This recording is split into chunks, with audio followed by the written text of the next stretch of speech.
On कर लीजिएगा।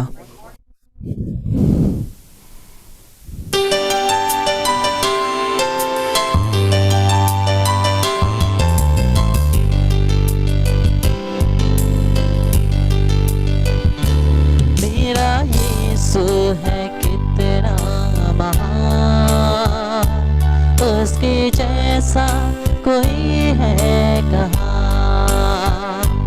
उसके चरणों में सजदा करूं, वो ही तो है मेरा खुदा। मेरा यीशु है कितना महान, उसके जैसा कोई है कहाँ। उसके चरणों में सजदा करूं, वो ही तो है मेरा खुदा।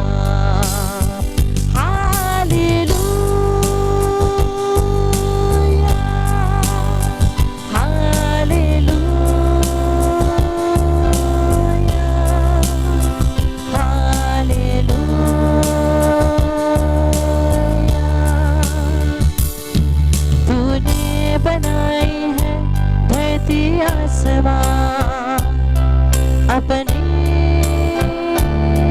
एक शब्द के द्वारा तूने सजाई है चारों दिशा।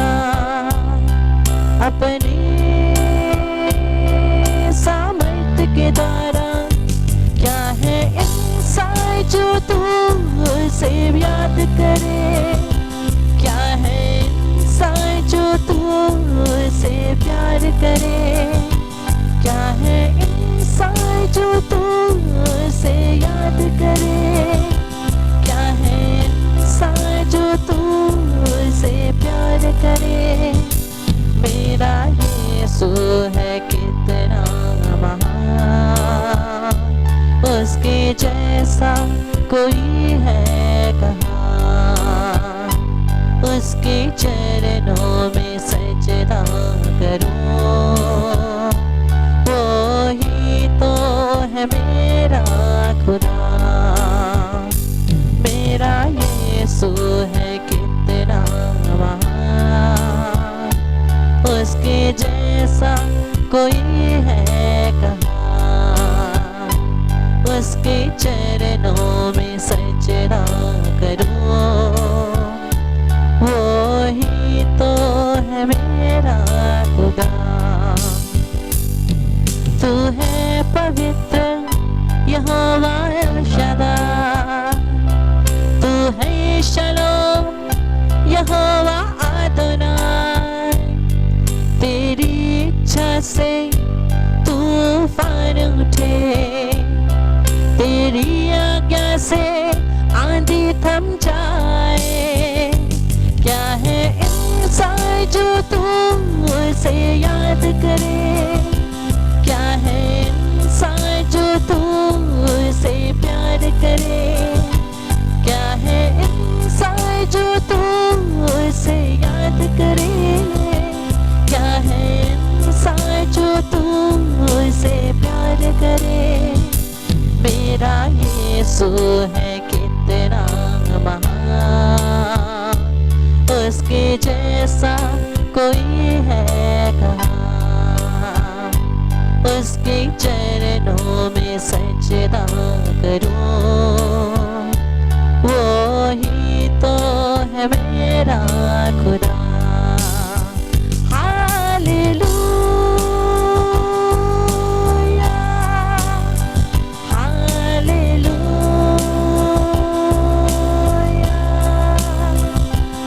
हालेलुया।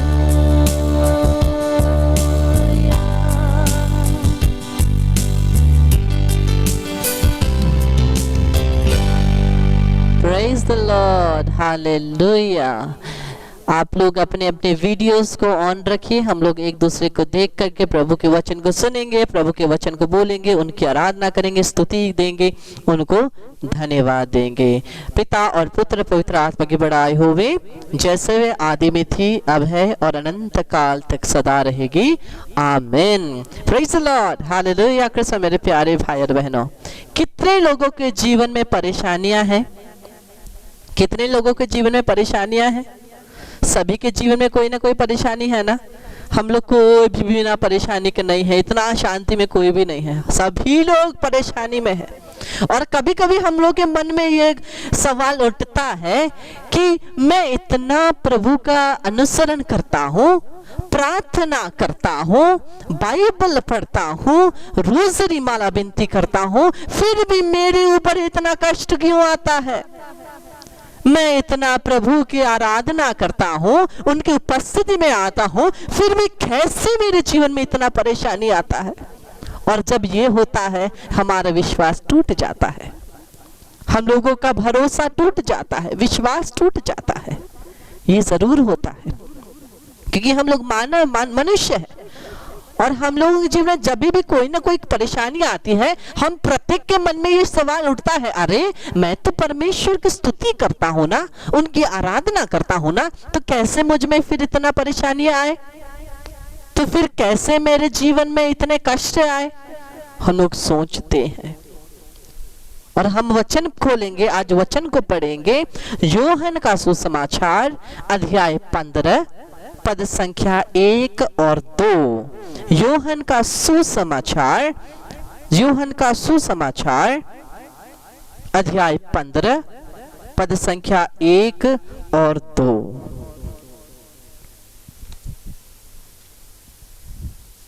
यूहन्ना का सुसमाचार अध्याय 15 पद संख्या 1 और 2 हमसे कहता है, मैं सच्ची दाखलता हूँ। कौन? यीशु। मैं सच्ची दाखलता हूँ और मेरा पिता बागवान है।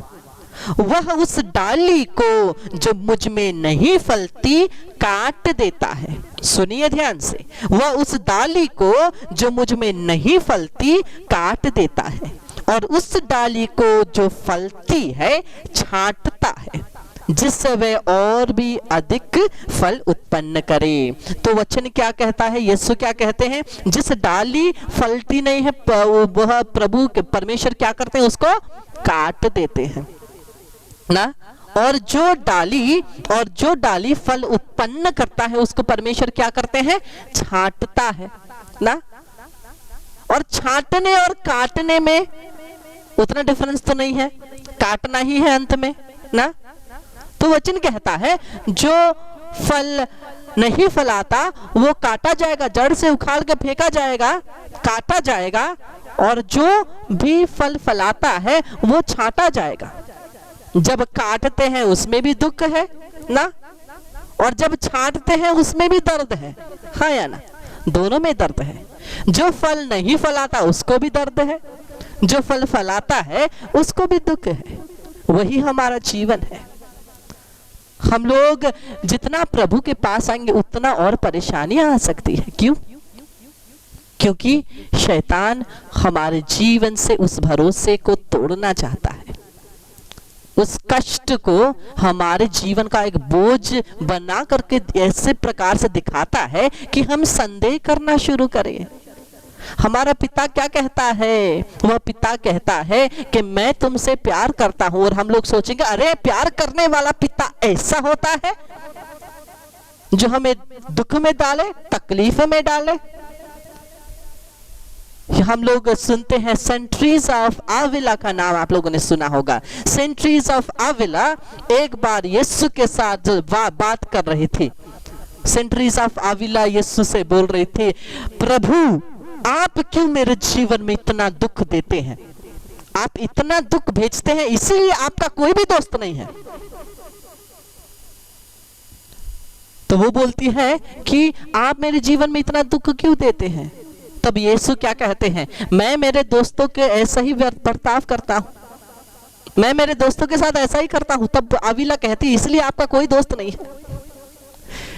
इस प्रकार का उनका बात में एक रिश्ता छिपा हुआ हमारे सामने आता है। किस प्रकार का एक क्लोज रिश्ता था, दुख में भी वो लोग बात करते थे। और हम लोग यहाँ देख रहे हैं संत यूहन्ना का सुसमाचार में बोला जा रहा है कि जो फल फलाता है वो छांटा जाएगा ताकि और अच्छे से फल फलाए। और हम लोग आगे वचन पढ़ेंगे और समझते जाएंगे। लूकस का सुसमाचार अध्याय 13 पद संख्या 6 से 9। लूकस का सुसमाचार अध्याय 13 पद संख्या 6 से 9 वचन हम पढ़ते हैं।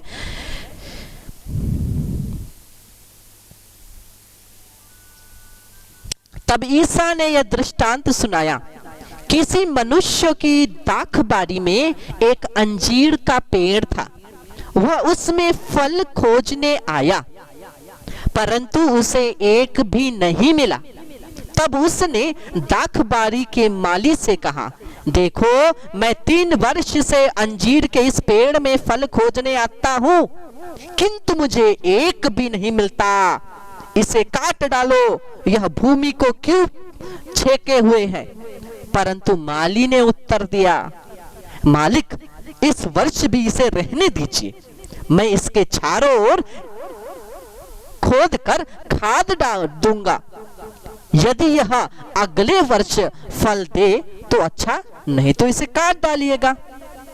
तो यहाँ हम लोग क्या सुन रहे हैं, यहाँ पर माली आकर के कह रहा है ये पेड़ में तो कोई फल नहीं है, इसे काट डालो, ये खाली जमीन को कब्जा करके रखा है। तो माली बोलता है, मालिक इसे छोड़ दीजिए, एक और साल देखते हैं, मैं इसको खोद दूंगा, इसकी मिट्टी को देखूंगा, इसमें और खाद डालूंगा, जो नहीं चाहिए उसे काट डालूंगा, और फिर भी अगर नेक्स्ट ईयर फल ना दे तो इसे काट दे। हमारा जीवन भी वैसा ही है।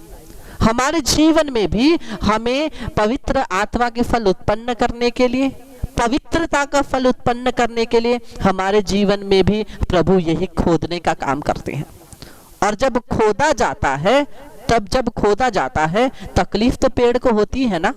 जब खोदा जाता है उसके थोड़े से जो जड़ है, थोड़े से जड़ कट जाते हैं, थोड़ी सी डाली टूट जाती है, कष्ट तो होता है। वैसे ही हमारे जीवन में भी जब हम लोग पवित्रता की तरफ बढ़ रहे हैं, हमारे जीवन में यह सभी प्रकार के कष्ट आते हैं, ताकि वो कष्टों के द्वारा हम पवित्र हो जाएं। ये सभी कष्ट हमें पवित्रता की ओर ले जाते हैं। हम लोग आगे वचन पढ़ते हैं। पेतरुस का पहला पत्र अध्याय 4 पद संख्या 1। पेतरुस का पहला पत्र अध्याय 4 पद संख्या 1। मसीह ने अपने शरीर में दुख भोगा, इसलिए आप भी शस्त्र की तरह यही मनोभाव धारण करें। जिससे अपने शरीर में दुख भोगा है, उसे पाप में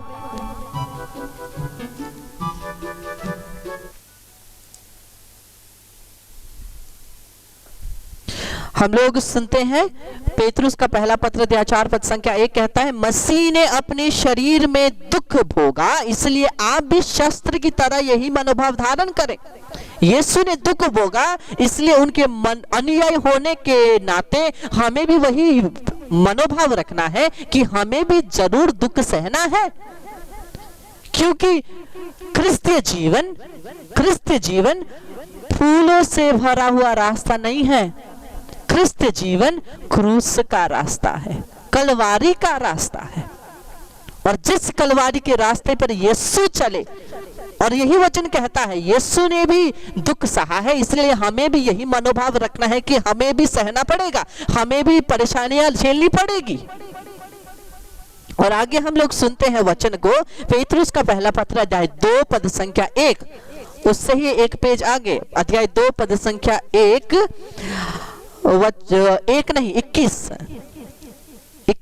पेतरुस का पहला पत्र अध्याय 2 पद संख्या 21वां पद कहता है, इसलिए तो आप बुलाए गए हैं, क्योंकि मसीह ने आप लोगों के लिए दुख भोगा और आपको उदाहरण दिया। आपके लिए दुख भोगा और आपको उदाहरण दिया। अगर हमें सहना नहीं होता, दुख सहना नहीं होता, तो यहाँ पर उदाहरण नहीं लिखा होता, यह वचन में लिखा है। इसलिए तो आप बुलाए गए हैं, क्योंकि मसीह ने आप लोगों के लिए दुख भोगा और आपको उदाहरण दिया, जिससे आप उनका अनुसरण करें। और यीशु वचन में क्या कहते हैं कि जो भी अपना क्रूस लेकर के मेरे पीछे नहीं चलेगा वो मेरा शिष्य नहीं है। जो अपना क्रूस लेकर के, वो प्रभु की वाणी है, प्रभु कहते हैं, जो अपना क्रूस लेकर के मेरे पीछे नहीं चलेगा वो मेरा अनुयायी नहीं है। और हमारी क्रूस क्या है?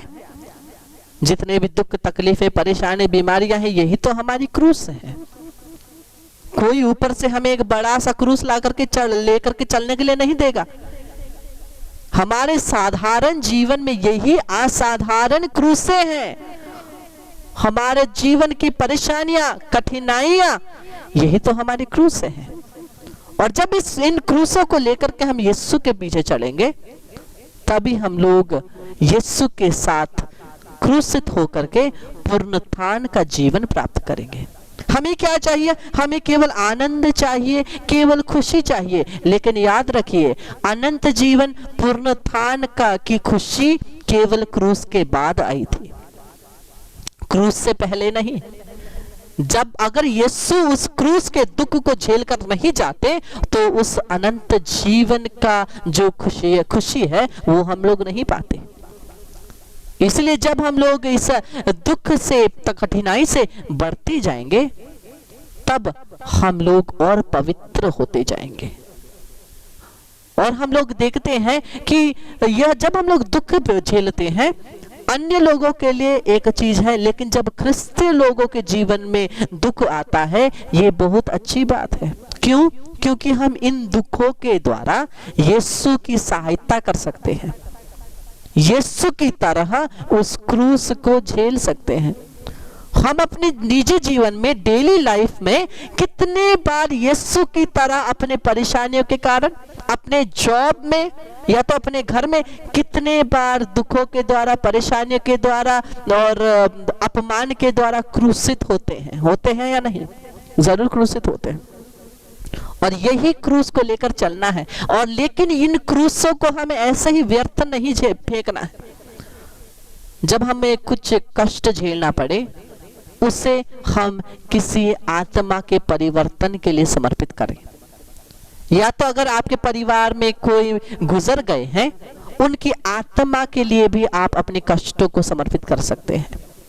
शोधक अग्नि की आत्माओं के लिए आपके कष्ट समर्पित कीजिए, आपके दर्द समर्पित कीजिए। आपका हाथ दर्द कर रहा है, ऐसे ही तो थोड़े समय में ठीक हो जाएगा ना, लेकिन उसे ऐसे ही झेलने से अच्छा है उस दर्द को प्रार्थना में बदलिए। कैसे?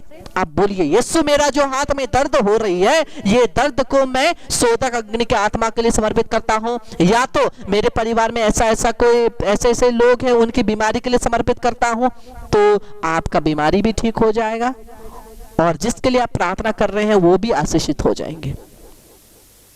जिस प्रकार से यीशु ने अपने दर्द को, क्रूस को हमारे लिए समर्पित किया, वैसे ही हम लोग अपने कठिनाइयों को हम लोग यीशु के साथ समर्पित कर सकते हैं। और इन्हीं दुख तकलीफों के द्वारा हम लोग धुलते हैं, पवित्र होते हैं और हम लोग पवित्र जीवन जी करके स्वर्ग राज में प्रवेश करने के योग्य बनते हैं। हम लोग देखते हैं, ये एक रोजरी है ना, इतना सुंदर रोजरी, हम हर एक के पास रोजरी है ना, इतना सुंदर एक रोजरी है।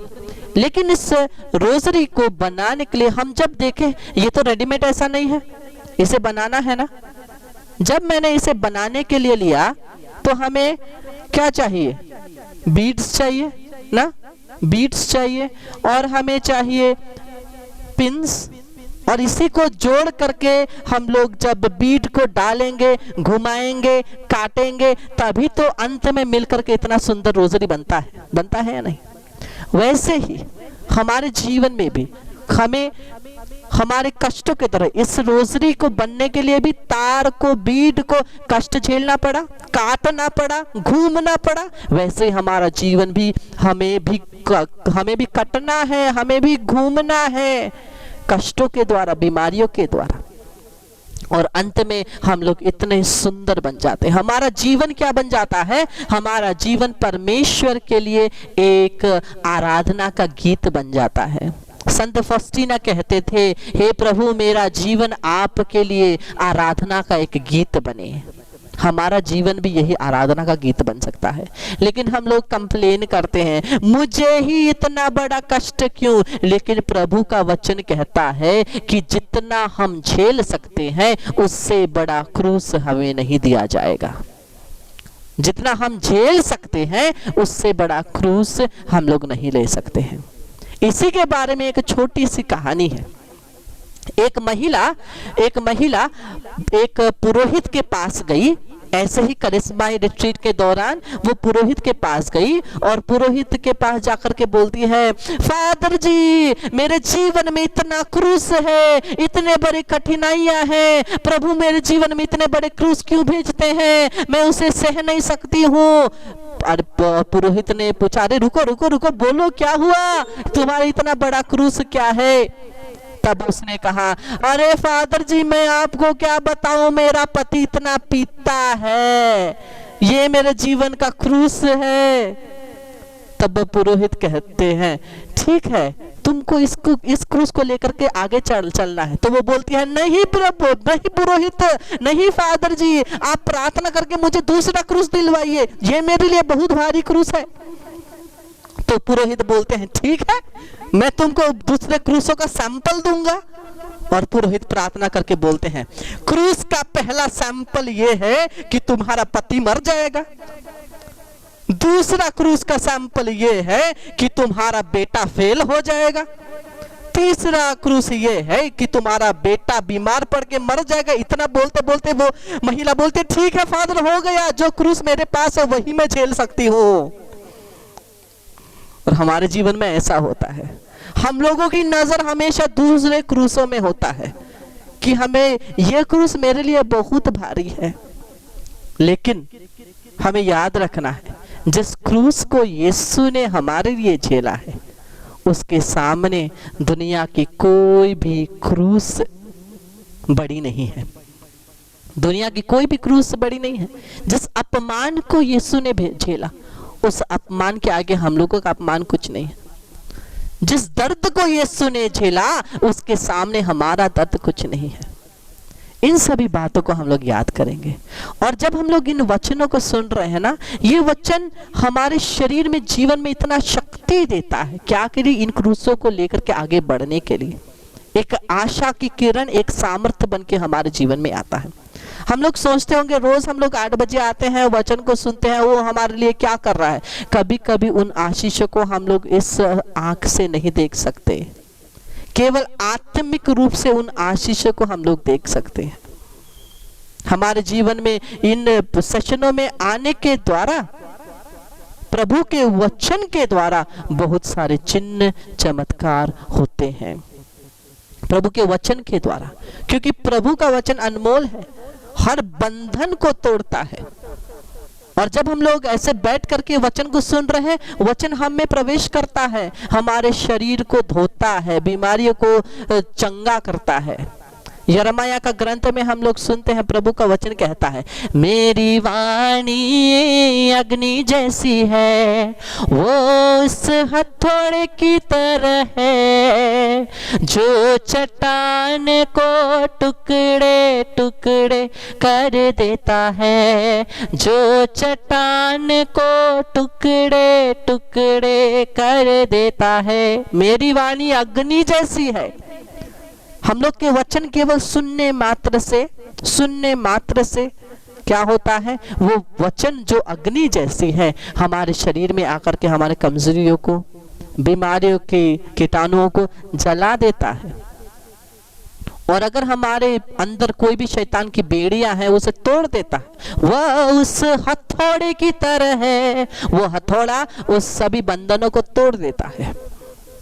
इसलिए हम लोग प्रभु को धन्यवाद देंगे इन वचनों के लिए, क्योंकि ये मेरा एक्सपीरियंस है। मरते हुए इंसान को, मैंने आप लोगों को पहले भी कहा है शायद रिट्रीट के समय में, जब नेपाली या हिंदी रिट्रीट चल रहा था, मैंने शायद कहा था, जब कलकत्ता में था, जो एक व्यक्ति मरने वाला था कुछ ही घंटों में, दवाइयां बंद कर दी गई थी, डॉक्टर्स ने कह दिया था अब ये कुछ ही घंटों के मेहमान हैं, मर जाएंगे। वचन की शक्ति के द्वारा, जैसे ही मैंने प्रार्थना करके वचन परिवार को दिया, परिवार ने वचन को प्रार्थना करना शुरू किया, वो ठीक हो गए। उन्होंने जीवन का उपहार पाया। किसकी शक्ति थी? मेरी नहीं, वचन की शक्ति थी। प्रभु का वचन चमत्कार करता है, क्योंकि वचन ही यीशु है, वचन ही यीशु है। हम लोग खोल कर देखेंगे प्रकाशना ग्रंथ अध्याय 19 का 13, रेवलेशंस 19:13, बाइबल का सबसे अंतिम ग्रंथ रेवलेशंस 19:13, प्रकाशना ग्रंथ 19 का 13वां पद हम लोग पढ़ते हैं। प्रकाशना ग्रंथ 19 का 13वां पद।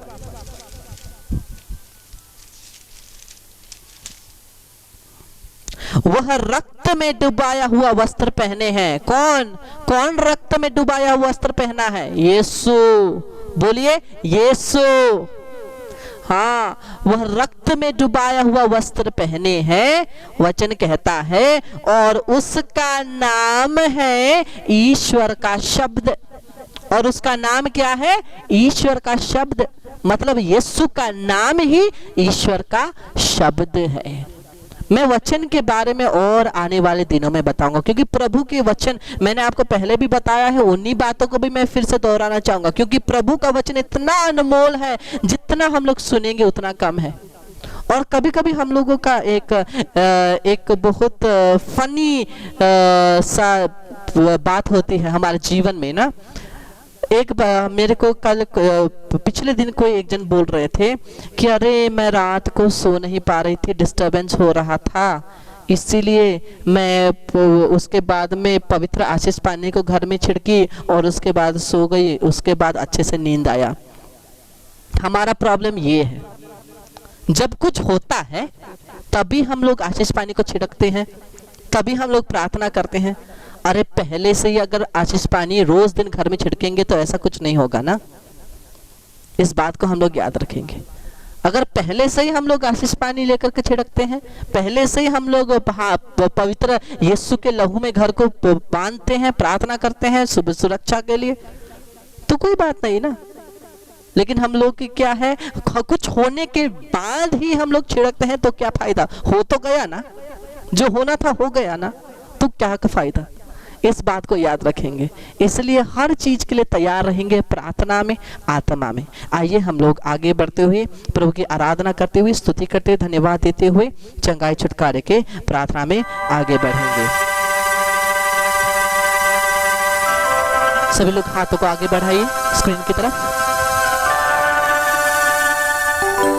हे पवित्र परमेश्वर, तेरे नाम यीशु के नाम से मैं प्रार्थना करता हूँ, हमारे सभी हाथों को तू आशीष दे। हे पिता, हे पिता, हमारे हाथों को आशीष दे, ताकि ये हाथों के द्वारा प्रभु तेरी चंगाई का अभिषेक आवे, छुटकारा का अभिषेक आवे।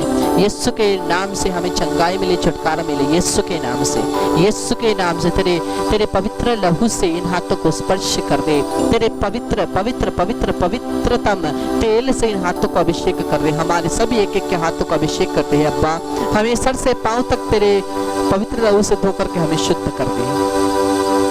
अब इस हाथ को अगर आपके शरीर में कहीं दर्द है तो वहां लगाइए, अगर आपके शरीर में कहीं दर्द है, बीमारी है, वहां उस हाथ को लगाइए, नहीं तो आप सर में लगाइए। अगर आपके शरीर में कहीं भी दर्द है वहां पर उस हाथ को लगाइए या तो सर में लगाइए। पवित्र यीशु ख्रिस्त के नाम से मैं प्रार्थना करता हूँ अब्बा, तेरे पुत्र के नाम के द्वारा, उसके पवित्र लहू के द्वारा हम सभी के शरीरों को तू स्पर्श कर दे और चंगा कर दे अब्बा। तेरा वचन कहता है हमारा शरीर पवित्र आत्मा का मंदिर है, जहाँ पिता परमेश्वर वास करते हैं, पुत्र परमेश्वर वास करते हैं, पवित्र आत्मा वास करते हैं। इसलिए यीशु के नाम से सभी शैतान की शक्ति, सभी बीमारी की शक्तियों को मैं आदेश देता हूँ, यीशु के नाम से निकल जा, यीशु के नाम से निकल जा, यीशु के नाम से हमसे, हमारे शरीरों से, यीशु के नाम से, वचन की शक्ति के द्वारा, हे बासलालाबा शिंद्रिया, यीशु के नाम से, यीशु के नाम से सभी रोग की शक्ति निकल जावे, यीशु के नाम से रोग की शक्ति को मैं आदेश देता हूँ, हमसे, हमारे परिवार से निकल जा। यीशु के क्रूस के नीचे मैं तुझे बांध देता हूँ, वहां पवित्र लहू से बांधता हूँ ताकि वापस ना, यीशु के नाम से। लिखा तरला मंदला सीरिया रुखाला बबंदला बसिदरो निकला देसियारिया और बबंदला ले शेरे, हमें सर से पांव तक हे प्रभु धो दे अपने पवित्र लहू से, हमें शुद्ध कर दे अब्बा, हमें शुद्ध कर दे अब्बा, और हमें सभी पापों को क्षमा कर दे अब्बा, हमारे पापों को क्षमा कर दे अब्बा, हमें एक नया रचना फिर से बना, यीशु के नाम से सभी बंधन टूट जावे। Break every chains, break every chains, break every chains by the power of the blood of Jesus. Every chains are broken in Jesus name. लखतंदला बसीदरिया, सभी रबातंदला शिकरदे, सभी बंधन टूट जावे। रथेलेले शकलललिया रोहाया बाबाला बसीदरे, यीशु के नाम से। अब हाथ उठा करके अपने घर के लिए प्रार्थना कीजिए, हाथों को घर की तरफ करके घर के लिए प्रार्थना कीजिए। यीशु के नाम से हे पिता, इन घरों को, हम सभी के घरों को तू स्पर्श कर दे, हम सभी के घरों के हर एक एक कमरों में, एक एक दरवाजे में, एक एक खिड़कियों में, एक एक कोने में यीशु का लहू छिड़कता हूँ, यीशु के नाम से, यीशु का लहू छिड़कता हूँ, यीशु के नाम से, यीशु का लहू छिड़कता हूँ। By the infinite power of the name of Jesus, Lord, I place the wall of fire, Zechariah chapter 2 verse 5, around each house.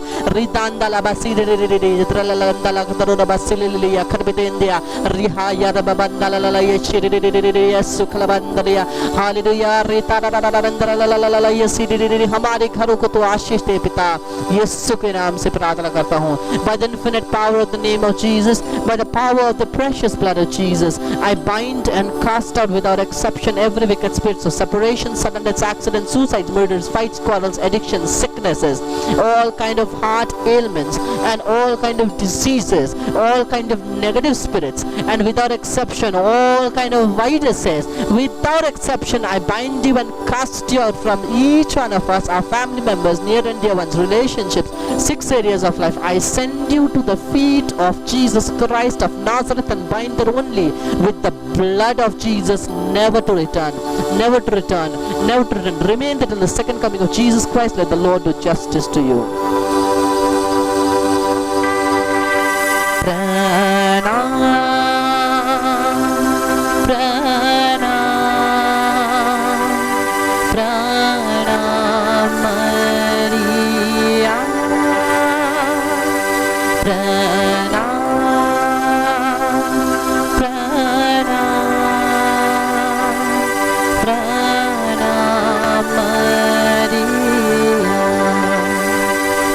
मरिया, कृपा से पूर्ण प्रभु तेरे साथ है, धन्य तू स्त्रियों में और धन्य तेरे गर्भ का फल यीशु।